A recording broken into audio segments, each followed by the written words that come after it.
Socket 2011, Socket 2011 DDR3, that probably should be off the table. We're gonna test it. I don't think it's gonna be fast enough to keep up with 25 gigabits.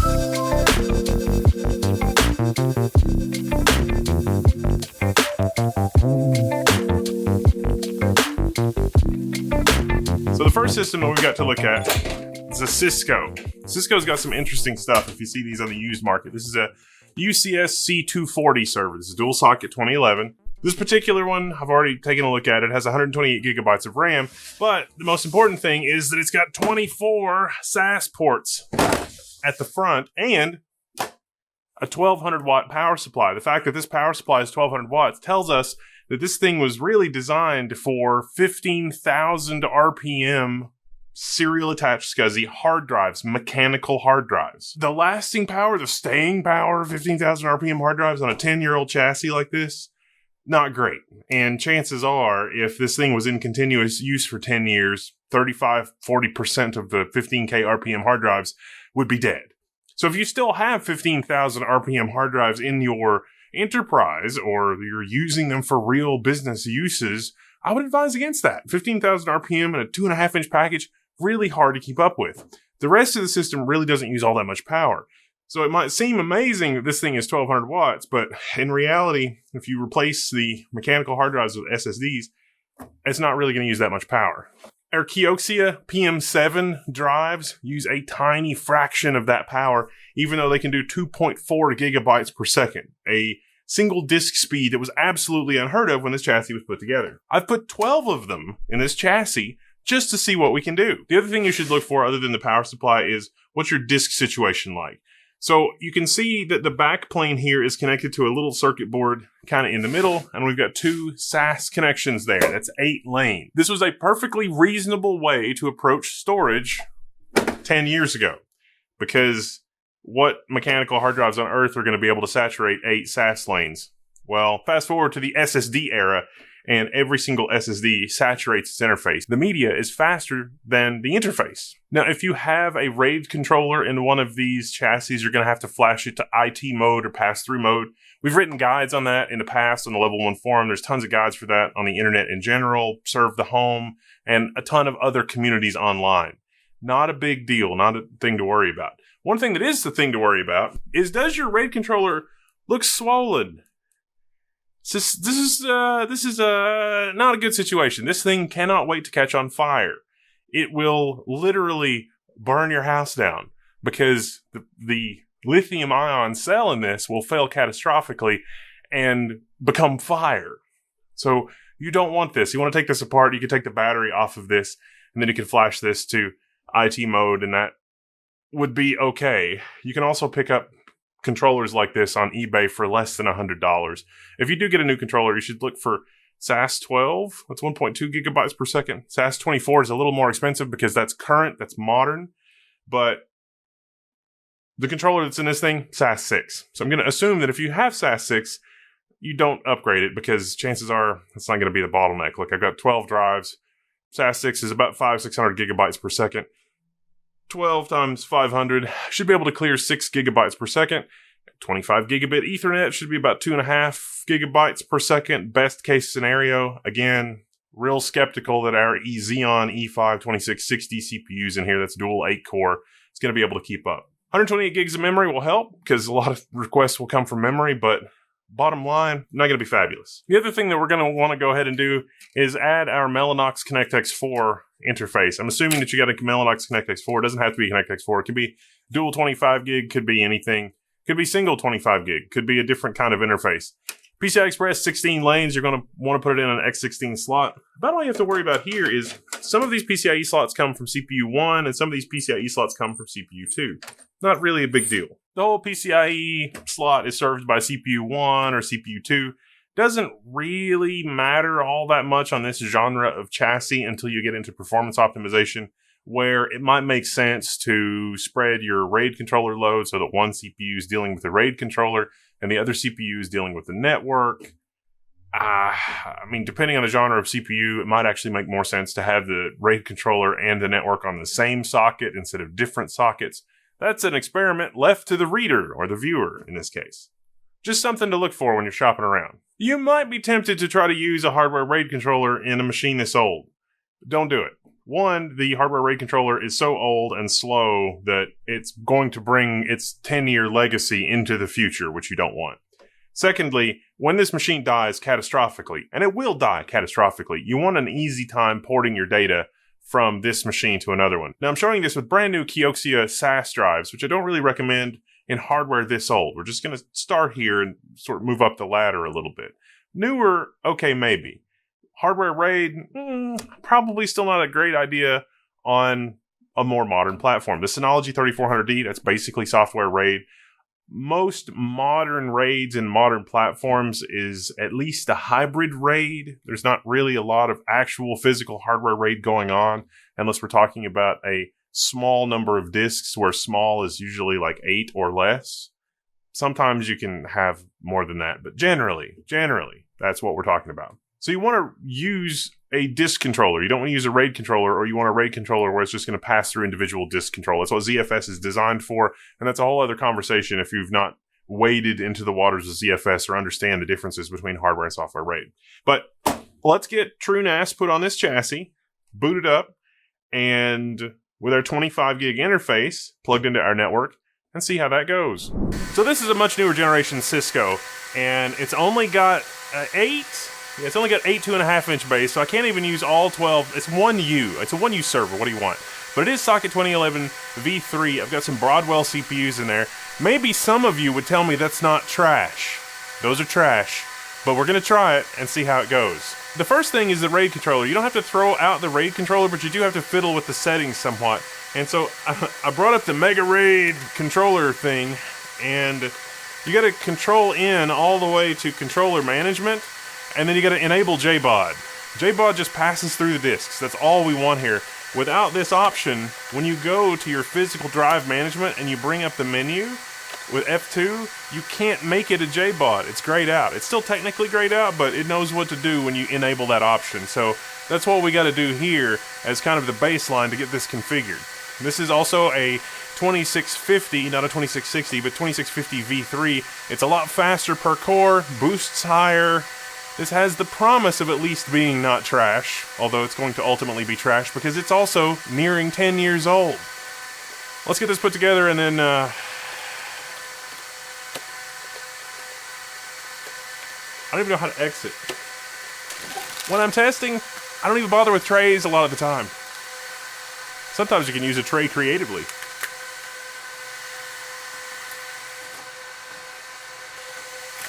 I'd just like to point out that it's a lot easier to see the serial number on the front of the drive to know which one has died, because ZFS reports that way when you don't have the tray. I'm just saying. We've also got to install our 16-lane, 25 gig network adapter. Now, first look out of the box, there's a lot to complain about here that this is not an apples-to-apples comparison with what Synology offers. Synology's operating system is more slimmed down. They're not using ZFS. They're using Linux MD on top of BTRFS. It's a different overhead. It's 128 gigabytes of memory in a single node versus 8 gigabytes in each of 2 nodes in the Synology, although it's active-passive, so only one of them is active at any given time. But the Synology platform is a lot more optimized to be fast. I've also configured this as a single RAID Z1 session, and, 400, 500 megabytes per second on Crystal Diskmark, little disappointing. It's a little bit better when we drag and drop files. You can get a little bit over 10 gigabit. Don't worry, we can squeeze a little bit more performance out of this. But out of the box, we're using 60, 70, 80% of 2 threads on our Xeon E5 2660s. Those are pretty anemic. This is really below the minimum threshold for a machine if you're going to use something like this. The other thing here that is absolutely criminal is that our Kioxia PM7 disks can do up to 2.5 gigabytes per second. Theoretical maximum peak, our interface speed, SAS24. We're getting like 500 megabytes per second per drive, best case scenario, because it's SAS6 on this platform. That is super disappointing. Now, I've got another video that I'm working on that is if you want to upgrade your legacy infrastructure. If you're turning your legacy infrastructure into a storage server, and you can live with all the caveats, okay, maybe you don't need to upgrade your SAS6 controller. But if you're planning to use an older server with these flash SAS hard drives as an upgrade, you should really consider upgrading your storage server to at least SAS 12, if not SAS 24, because you're leaving a lot of internal performance on the table. 261 megabytes per second in a mixed workload. We need to do some more tuning. So if the TrueNAS open and I've gone to the shell and I'm using top to look at how busy the system is as we run Crystal Disk Mark on our iSCSI endpoint. It's a little disappointing. 15,000 microsecond, 32,000 IOPS, about 415 megabytes per second. This is pretty crappy. And it's really criminal because our PM7 Kioxia SSDs are insanely way faster than this. This is slower than a single Kioxia SSD. We're really bottlenecked by the platform and especially that older SAS 6 RAID controller, or HBA. It's in HBA mode in this chassis. But this is just to show you that you probably shouldn't have something this crappy or crappier. There's going to be people in the forums like, what about my E5510? Yeah, it's just trash. This is also trash. This is straight trash. In fact, pretty much after this video, probably going right in the dumpster. I mean, it's dual 8 cores. What do you want? This is also a problem you can't necessarily solve by laying your disks out a different way. I mean, even if we just take the disks that we have and create a bunch of VDEVs, the VDEV geometry will be suboptimal. If I just create a bunch of 3-disk VDEVs, the performance of SMB shares and everything else is worse. Remember, we're fundamentally limited on a per disk basis to about 500 and 550 megabytes per second. And it doesn't really improve our iSCSI performance. Even with sync disabled, it doesn't really change the state of things. And SMB performance is objectively worse because of the suboptimal RAID Z plus ZFS geometry. Oh, how desperate we've become. We're going to create a 10-disk pool, but it's going to be a 5 VDEV stripe of mirrors. This is a best case scenario in terms of performance and a worst case scenario in terms of space efficiency, but still having at least some layer of redundancy to tolerate a disk failing. You could really only tolerate one disk failing. I mean, if you roll the dice on a second disk failing, if a particular second disk fails, you'll lose the entire pool. But if you lose any other disk, a second disk, other than that one, the pool will survive. But I don't know about this. Our striped mirror definitely gave us one of the best SMB results that we've gotten yet, close to 20 gigabit. And at this point, we're bottlenecked by our CPU. The Xeon E5 2660 just really, it can't keep up. Maybe with some more multi-channel tuning, we could get it to run at 25 gigabit, but the 4-core Xeon D with 8 gigabytes of memory is dramatically faster. And we're using striped mirrors here, so we don't even really technically have all of the overhead with the ZFS that you normally do with RAID Z. So, yeah. Even Crystal Disk Mark is showing better numbers, although not dramatically better. I really was expecting, gigabyte and a half per second. A gigabyte per second would be about where we would be with a 10 gigabit interface, assuming all else would be equal. So a middle of the road 10 gigabit NAS with a similar solid state infrastructure would perform close to this or comparable to this, I think. Maybe a little bit better. Probably a bit better. Probably in that 1 gigabyte per second range, and when we're talking about Crystal Disk Mark and iSCSI. One thing you could do, since you're not really benefiting from the awesomeness of new SAS flash SSDs or Kioxia SSDs are languishing here, you could get some used like Samsung 1643s. Those are really cheap as long as they're not completely shredded and completely worn out. Get some 4 terabyte drives, a couple $100 each, used. That would be perfectly reasonable for this use case because you're not able to take advantage of the superior performance of these drives anyway in this use case. At least if your chassis hosting the drives is this ancient. But we have our other Supermicro chassis. Let's take a look at that and see what that looks like if maybe we upgrade the bejesus out of it. All right, I admit, we're doing a little better than I expected on our Broadwell V3. Now, these CPUs are the highest end CPUs you can get pretty much. Well, with the boost clocks and everything else, sometimes they're overclockable, but in this platform, the way that they're configured with Cisco and all the power management stuff turned off for max performance in the BIOS, this isn't bad. But we're still falling well short of full 25 gigabit. And even before we get into fun things we can do like link aggregation or dual channel, or if you really did want to optimize your storage network and configure jumbo frames and all the other stuff, the CPU just, it cannot keep up. So, what about something like this? This is an ASRock Rack X470D4U with a 16-core processor. It's AM4. This little AM4 can keep up. The PCIe slot layout is X8, X4, X8, or X16, X4, X0, but we could run our NIC and our storage controller with 8 lanes, which is 8 less lanes than they support. But for this use case, could be okay. Let's get our system configured, and by system configured, I mean, let's gut that Supermicro and get this up and running with our new Kioxia storage. This might be okay. Well, we know our older DDR3 platforms aren't going to do it for us, and we know that the very first generations of DDR4 not really super amazing. I mean, that Cisco configured with its 2660s that are super juiced, it's not working out. This X470D4U in here is going to work out pretty well for us, only because this platform was originally configured with 800 watt power supplies. 800 watt power supplies are really going to do a lot of heavy lifting in this configuration, even though this chassis is about 10 years old. If you're using this for a business or something that makes money, let it go. Like, don't do this. This is not a good thing to do. If the chassis is about 3 years old or 4 years old, Skylake, something newer, it can make sense.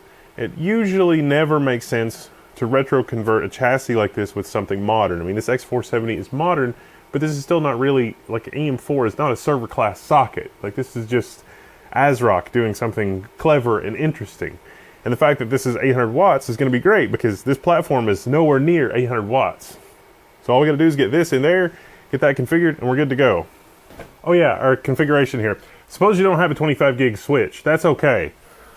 I've done this in diagram before in the past, but these are just InnoLight 25 gig 850 nanometer 7 meter over multi-mode fiber, like transceivers, patch cables basically. These are fiber, but you've got 3 systems here, each with a 25 gig interface.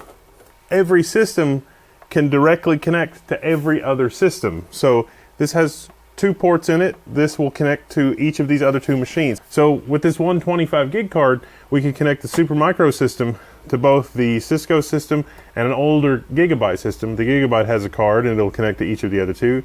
And then the Cisco system has a 25 gig card and that's going to connect to both of those. And these patch cables, like, you just plug it in and it works. Now that system that we've been using in this video, that's a Threadripper system, and it's just got a Mellanox Connect X4 in it in Ethernet mode. You plug it in, and then you can have a direct connection there. If you wanted to put more than one 25 gigabit NIC in your storage appliance, if you're doing something a little different, then you could do that. But you could direct connect to 2 other machines, or 3 other machines, or 4 other machines, or just based on the number of interfaces. If you've got 2 workstations that connect your storage server that don't need to talk to each other at 25 gigabit, you don't have to use the other 25 gig interface either. They just won't be able to talk to each other over 25 gig. And there's nothing that says that you can't use a 1 or a 10 gig for, everything else on your network. The sky's the limit. Be creative. Like, this is part of the fun, isn't it? Like figuring out how to connect stuff because you can't afford to get a 25 gig Ethernet switch. I mean, don't need one. You can just plug in the wires. It works. Boop, shoop, boop, boop, boop, boop. Done. No 25 gigabit Ethernet switch, no problem. Just connect each of your 3 nodes in a cluster. Talk about hyper-converged storage. You can do it. You could probably do better with matched machines, but you can do it. All right, I would say that our result here is a fair bit better on AM4. Now, this is a super juiced 5950X. Your results with like a 5600X are probably not going to be anywhere near as good, especially that we saw really just absurdly high CPU utilization during all of this. It's also a little puzzling. Even with this better hardware, I mean, arguably the 5950Xs should run circles around the Xeon D, our iSCSI performance is still like half or worse versus the Synology 3400D, but our SMB performance is a little bit better. So it's an interesting situation that iSCSI performance isn't as good as, at least you know, as Synology. I mean, Synology is Linux under the hood, but they've done a lot of tuning, obviously. TrueNAS, for their part, has also done a lot of iSCSI tuning. You, the user, can have adventures doing tuning. I mean, you know, IX Systems sells commercial TrueNAS stuff as well, so you can use the software without the hardware.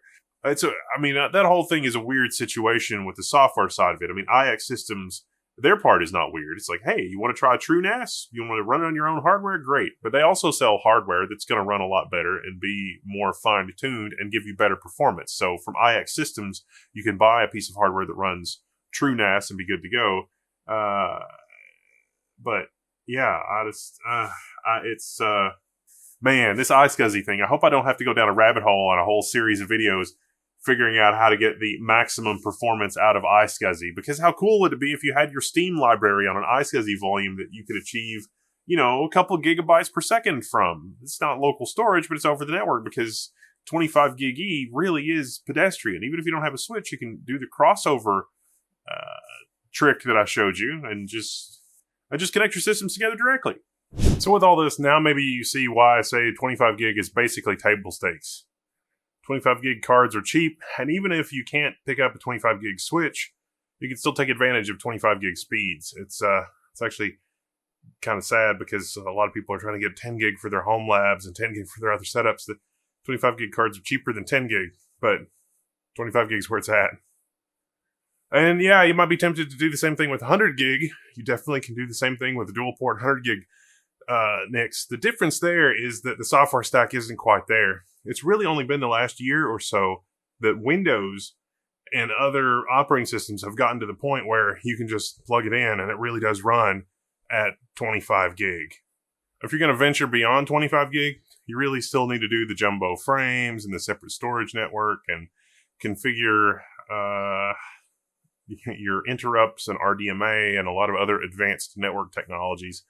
I mean, you can do that with 25 gig too. That actually is a fun exercise, and you do benefit from it in terms of performance if you pursue that. But computers have gotten so fast and the optimizations have improved such over the last couple of years that 25 gig is basically plug and play.